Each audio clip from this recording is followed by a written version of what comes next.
So, Mr. Benjamin Mkapa, you're very welcome here to University College Dublin, and thank you for agreeing to this interview today. It's a pleasure for me. We are here to discuss after empire and the transitions of countries from imperial governance towards national governments. And I suppose the case of Tanzania is an interesting one for many reasons. Its age of decolonization occurs early on in the early 1960s, and as such it's a leading light for many other decolonizing countries. But also you have the unusual distinction of having not one but two or even three colonial oppressors. I suppose Tanganyika goes through a phase of being governed by Germany, and then after the First World War Britain becomes your new colonial ruler, and in a period where Ireland is exiting the British Empire, the country that becomes Tanzania is only entering British governance. How do those different phases of colonial rule present themselves to you? The German period was, comparatively speaking, more oppressive than the British one, because they were very strict in the application of their laws.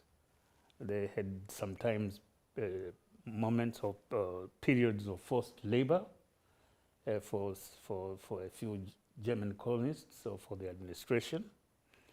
But they also opened up the country in terms of communication, because they built the one railway from Dar es Salaam all the way up to Kigoma, the westernmost point of the country, which was a major artery of commerce.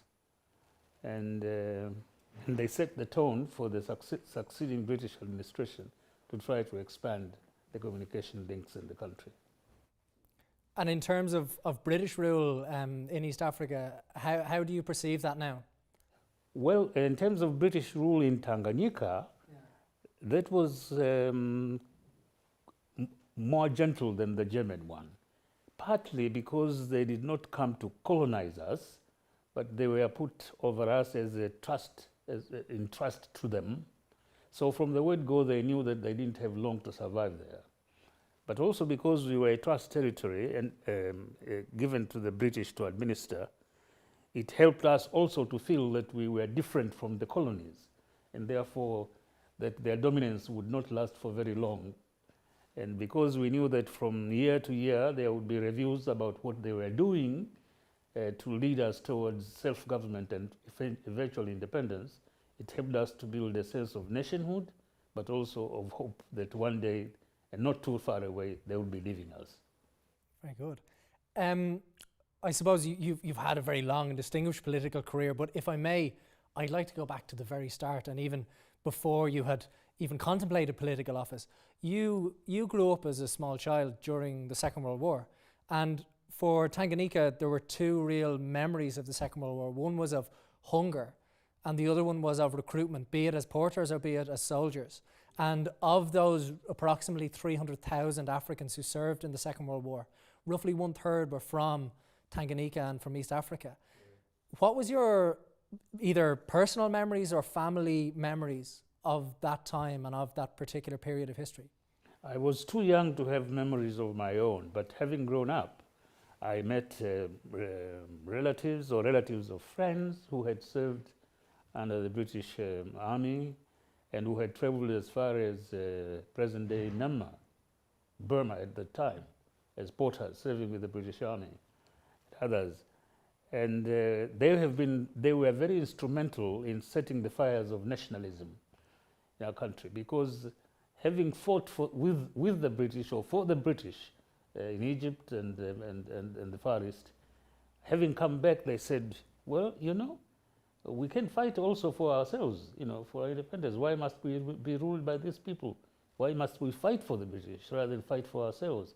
So they set in motion these feelings that perhaps we should start a movement which would see the British leave our country. And that independence movement that I suppose grew from the end of the Second World War up until... Yes, from the end of the Second World War, and those who took part in the British maneuvers like to claim that they are the ones who really started the independence movement. And what do you feel? Who were the important players? What was your first experience of the independence movement as a young man? My first experience was when I was in high school. when the founding president of Tanganyika and Tanzania, Mwalimu Julius Nyerere, gave me a lessons in history, I think 2 lessons in history, upon which he resigned the teaching profession, the teaching job, in order to go full-time into the task of organizing the people to agitate for independence. So that really inspired me to see that there was a future in politics too. If Julius Nyerere could leave teaching in order to help his people free themselves from the British, I could also join the ranks. And so from there, I went on to university, and from the university I started joining clubs and political parties, engaging in debates, writing letters to the Tanganyika African National Union, to the newspaper, the Tanganyika Standard then in Tanzania. And that's how I got interested in politics. And Julius Nyerere, you've mentioned him there, and you've always mentioned him as being probably the most important political influence on your life. What do you think was so important about Julius Nyerere, or what in particular about his leadership style made him an important political leader? Well, first because he really put great importance on freedom. The slogan that he had for mobilizing people to join his independence movement, the Tanganyika African National Union, was that to be governed by an alien power is humiliating. So you can see how he really was passionate about freedom. So that was impressive for me. But 2, when I started working with him or for him, I liked not only his passion for the freedom of his people, but also how he treated people equally. The issue of equality was extremely important across gender, across religion, across tribe. This was very important because it helped to nurture the sense of nationhood and independence.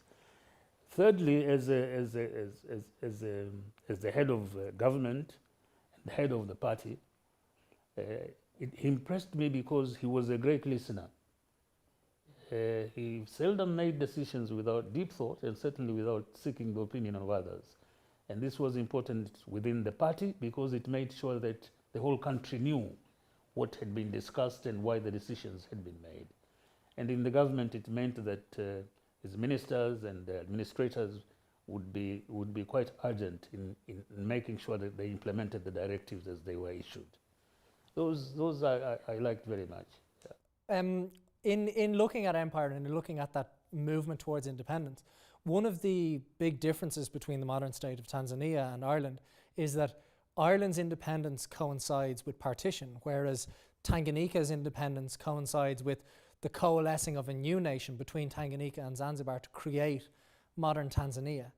What was it like for you as a young activist within the party at that time, creating this new alliance? How did you feel about that, and how do you see either the uniqueness or the commonality between Zanzibar and old Tanganyika in the modern Tanzania? You know, our founding president was prepared to delay the independence of Tanganyika in order to speed up the independence movement in Kenya and Uganda, our northern neighbors. But they were not ready, so it came to the point where he said, hey, we will take our independence and then we'll see how we're going to unite further on. And then within 2.5 years, within 2.5 years, we had the revolution in Zanzibar. When that happened and the union was sprung on us, because it was very, very quietly negotiated between the 2 leaders of the political movements in Tanganyika and in Zanzibar. Nyerere on the one hand and Karume on the other. There was a certain degree of anxiety about whether it would last. Not skepticism, because we were great Pan-Africanists, but a practical concern whether it would last. It was a new thing, but I was very excited. And at that time, I was a simple foreign service officer. So the status of now speaking for what had been 2 countries was very thrilling indeed. And I am glad that it has survived, although it has its problems. But when 2 countries unite, you have problems. Yes. You spoke about Pan-Africanism, and that was certainly in the 1960s one of the really immediate dreams of Africa. Do you think African unity is still achievable, and what particular form do you think African unity could or should take?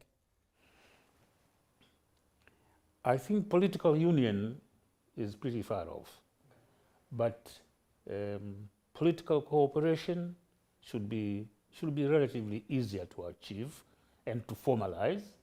We have started that with the establishment of the African Union, but it can be translated into better, stronger, deliverable economic and educational and communications delivery between the independent countries. We have tried that in East Africa between Kenya, Uganda, and Tanzania in the East African community. We have since, and one of the joys I have looking back on my political leadership of Tanzania is the fact that I was able with my colleagues Museveni of Uganda and Moyo of Kenya to revive the East African community because it had gone into doldrums. In fact, it had broken up. But we revived it, and it's still an ongoing concern. So that kind of cooperation, steady and slow as it may seem, I think it is achievable. We have a larger one in the Southern African Development Community. I think there it will be a little more difficult because the number of countries is bigger, and getting them together and to agree on things is difficult, but we are making progress there also. So I think a steady progress towards regional cooperation and regional integration is achievable. The best success story on this front, I think, is the ECOWAS, yes. where, for instance, we have a common travel document, a common passport, an ECOWAS passport.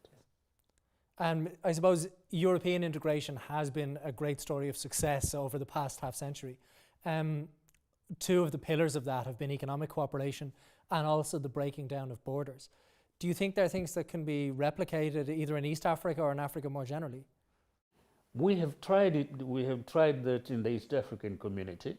We have an East African travel document, but we have not been bold enough to say that this is enough as a travel document between the three countries. You still get asked about where is your passport, yes. Your national passport. So it will take a little more persuasion, but it can be done.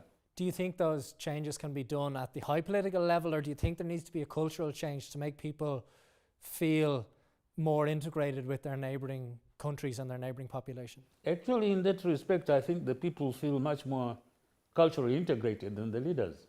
Okay. I think so. Tell me more about that. Well, you see, the borders are truly artificial. And in our instance in East Africa, you have tribes, either the same tribes or the same culturally nurtured tribes on both sides of the border. And those people don't know what this border is about. In our case with Kenya, for instance, just as in the Serengeti National Park, the wildlife doesn't know the border. They cross the border as drought comes and then returns and so on. Similarly, with the livestock keepers in the two countries, they just cross the border without caring.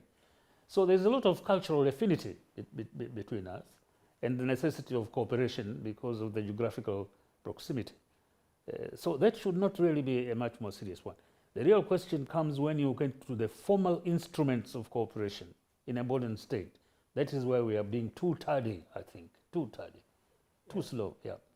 You mentioned those formal instruments, and this brings us back to the question of empire, because from those two imperial governing powers you've had in the past 200 years, I suppose there is still a strong legacy both of the British legal system and the British parliamentary system. You were the first president of a multi-party Tanzania. Do you see any benefits to the legacy left behind by those British legal and political systems? I think there's a lot of benefit from the political and legal systems we got from the British. And fortunately, they are fostered now because we are members of the Commonwealth of Nations, as you know. There we exchange ideas, we exchange experiences, and we learn how each one is tackling common problems in the administration of justice and so on. Of course, in addition to that, from the British, we have the English language, which is a language of both instruction in schools, universities, but also in the high court, the highest courts of the land. That has helped us also bring the nation together. The British administration also did something which was unique. They recognized a common language we had in Tanganyika, where we had 120 tribal languages, but there was one language that was emerging into a national language, which is the Swahili language. And they helped us make a grammar for it. They helped us to spread it. They encouraged newspapers to spring with the Swahili language. And that did both helped us as a Tanganyikan nation or a Tanzanian nation to become strengthened, but it also encouraged the neighbors also slowly, I say slowly, adopt Swahili also as an operational language for commerce and industry across borders. Do you think for people in the peripheries who spoke different languages prior to the spread of, I suppose, equally Swahili and English, that they suffered a form of cultural impoverishment by taking on what for them would be foreign languages? And how has the state of Tanzania risen to that challenge? I don't think they suffered very much. They had to learn about British values and British culture, but they did not have to give up their own tribal, or what you might describe in the new nation as the Swahili culture. The only matter of concern these days is that there isn't much creativity in the traditional languages or in Swahili. In Kenya, for instance, the only one who has tried to write novels in a tribal language, the Kikuyu, is Professor, not Karanja, I forget his name is. Yeah, he has written novels in Kikuyu. But he also has written more in English and is a professor of English actually at universities in the USA. But otherwise, they did not cause a very serious threat to the vitality of our cultures and values very much. Largely because there were so many tribes in Tanganyika, but also because their culture was learned as part of the education, and the education was English education. Yes. So you had to. And on the question of education, you've benefited hugely yourself from international education, both in Uganda and the United States.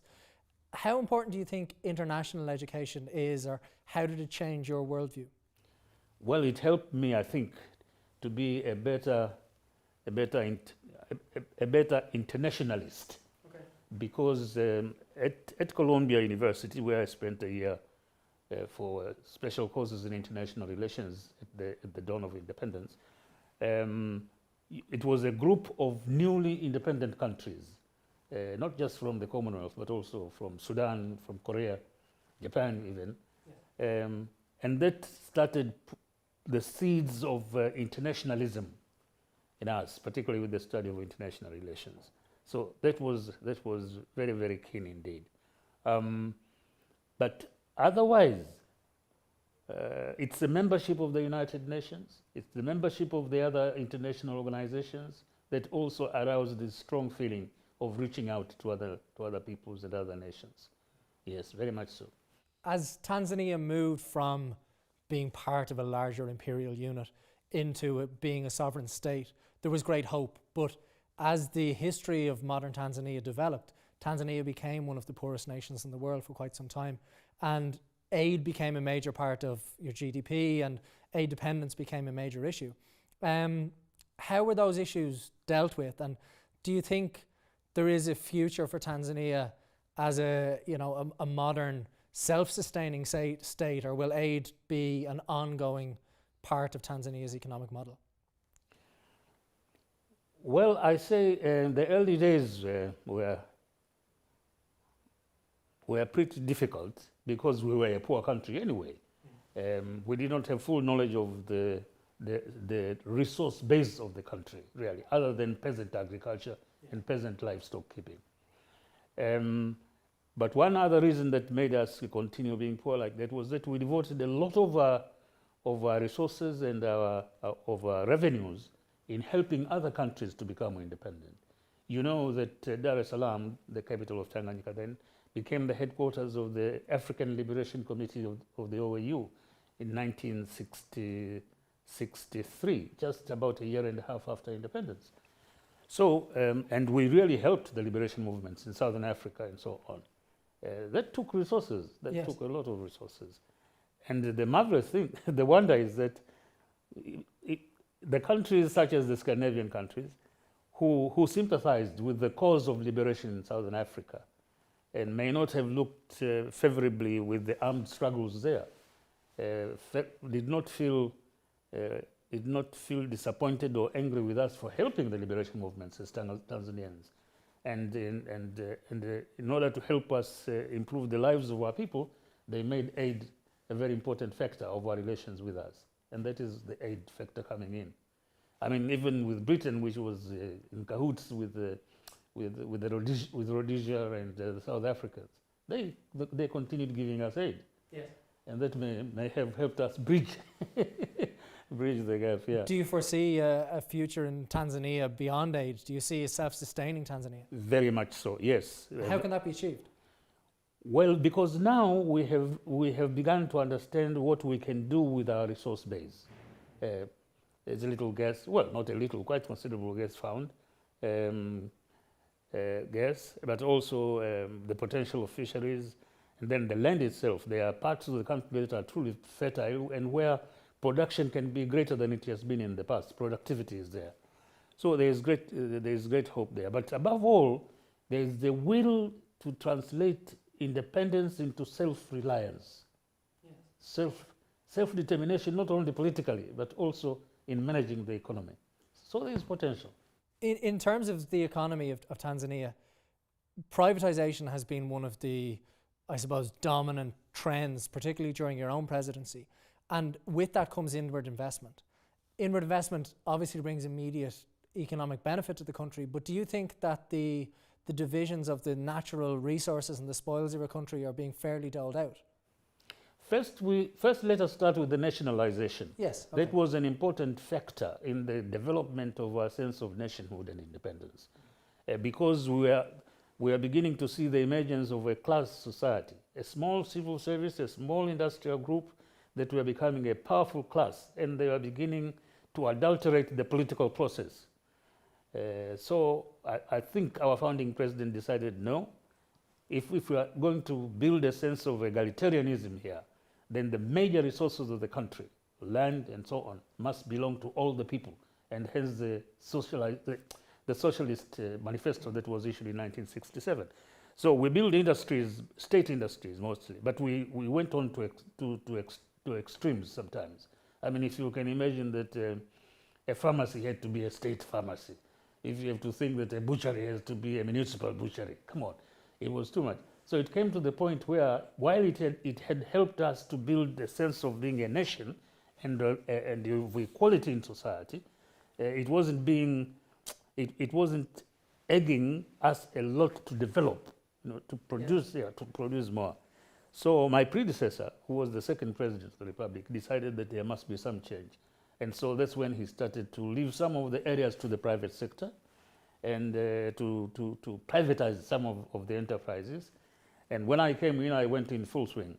Okay. And that's what I did. And we have seen the results. There was the only National Bank of Commerce was there, but it was making losses. We were on the verge of getting subventions from the state treasury. Do you see the privatization process as being entirely positive?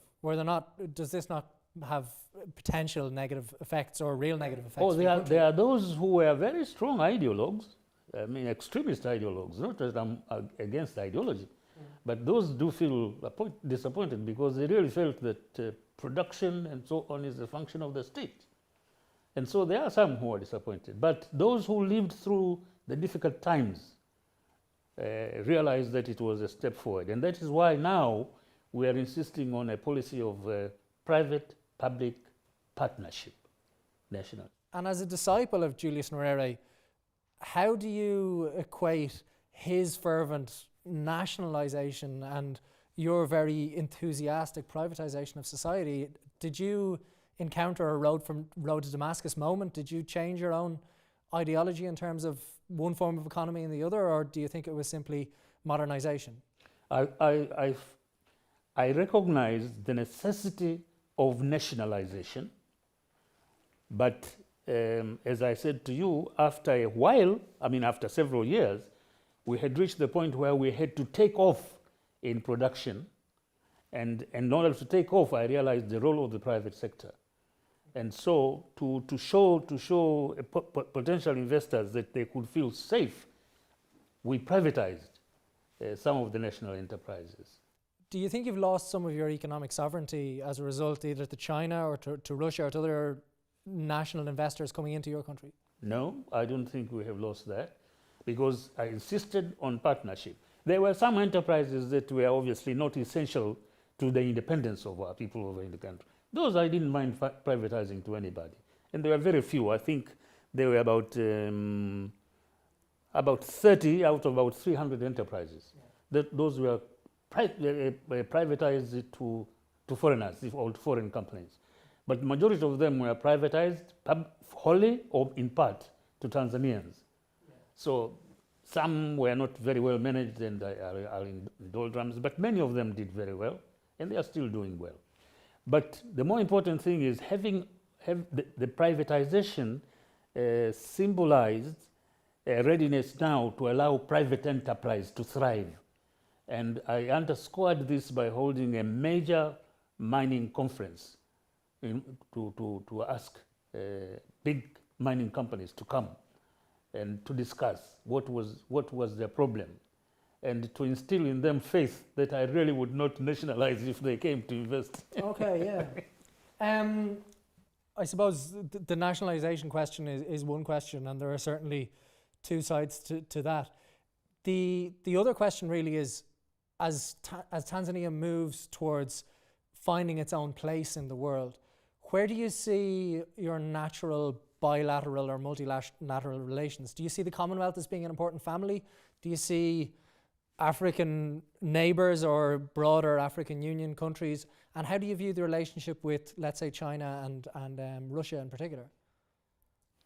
With Russia, we don't have very much of an economic relationship. With China, it's very but strong. But with China, it is very strong. Yeah. I see that quite well, partly because they really have a minimal interest in internal affairs. All they want is security for their investments, that's all. Okay. And that is good. So with Russia, very little indeed. I find there is a role for the private sector, and to show you that I was serious, I would have an annual meeting with the Confederation of Trade and Industries in my country before we wrote the budget for the following year, where I would learn what the shortcomings of existing tax legislation. I would learn their sentiments about new areas of investment and so on. That's to encourage that one. But over and above that, what I did was to encourage the growth of small, medium enterprises, where the majority of which will be owned by our own people. So there is still hope. There is still hope. One common experience that Ireland now shares with Tanzania is having engaged with the IMF and the World Bank as an aid partner to your country, and both our countries have faced that diminution of economic sovereignty. How did you deal with the IMF in your country, and how did you perceive that as maybe a rolling back on your economic sovereignty? I negotiated with them very well, because I told them that I wanted to put the economy on an even keel. To start with, we were strict in government expenditure. 2, we were strict in revenue collection, and to that end I established the Revenue Authority for the first time. We did that, and then we were strict about government expenditure. We instructed the Controller and Auditor General to work effectively, upon which at that time the movement for debt relief had started. And I said, I'm going to qualify for this debt relief. The founding president, Mwalimu Julius Nyerere, was a bit skeptical whether I would be well received in my efforts to do that. But I did succeed, and I got debt relief. And I put the economy on such an even keel that we did not have to borrow from the IMF at all. Yes, we had reached that point. And in Ireland's case... And I was fortunate in having two heads of the two institutions, the World Bank and the IMF, who could sit and talk with so clients. Dialogue was that's right, yeah. That's right. This was the former president of Germany, who was head of the IMF, Okay. and the former head of the of the World Bank. He was an Australian, but living in the US. One of the criticisms of the IMF in Ireland has been that the austerity imposed has had a deeper impact upon the poor than it has upon the rich, and in some cases it's grown income inequality. Have these challenges arisen in Tanzania, and how have you risen to them, or have you risen to them? Not in my time, anyway. Yes, okay, yeah. Not in my time. I know in the time of our founding father, the debt was so heavy, and the pressure from the IMF leadership was so heavy that I remember him giving a public speech and saying, "Look, must I deny the sick children of my country medicines in order to pay the debt of the IMF and the World Bank?" And did you resent those kind of burdens, those economic burdens? I resented them very much, which is why I said I emphasized financial discipline in government and opening up the economy to private investment, which would stimulate growth. Yeah. Mr. Benjamin Mkapa, you've been very kind with your time, and thank you for giving me some very interesting insights into both the economic and the international relations of your country. I hope I have helped.